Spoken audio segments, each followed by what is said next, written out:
Здравейте!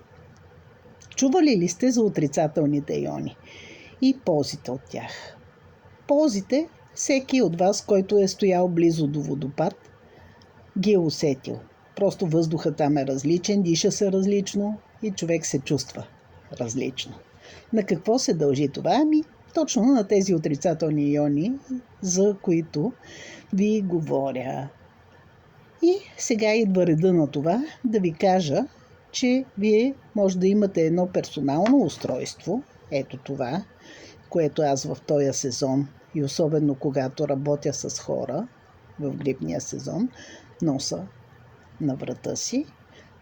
Тая малка джаджа, да я наречем, която изглежда и красиво на всичкото отгоре, тя отделя отрицателни йони, пречиства въздуха от финни прахови частици и замърсявания, защитава ни от вируси и бактерии, отнема стреса и напрежението и при минимум 3 часа ползване на ден в замърсена среда, вие усещате, че и съня ви се подобрява.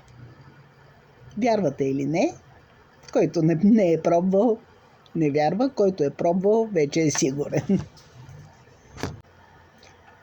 Така, мили приятели, това малко бижу, което просто е задължително в сезона на грипните вируси и за хора, които работят пред екрани, защото може би знаете, а може би не, екраните и излъчването от тях много бързо отнема ионите, отрицателните иони от въздуха и ние трябва някак да ги направим повече, за да стане въздуха по-чист и здравословен.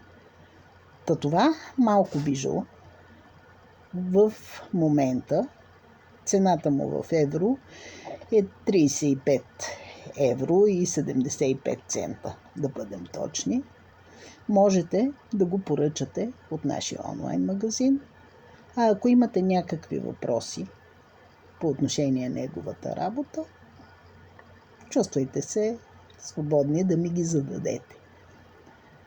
За мен това бижу беше откритие миналата година. Просто около мене един куп народ кашляше, кихаше. Това беше цялата зима. Аз благодарение на добавките и на това ионизаторче си изкарах зимата на работното място без нито едно отсъствие. Ако сте в голям град, просто това си е задължително. От мен за днес толкова. Желая ви хубав ден и до скоро. Чао!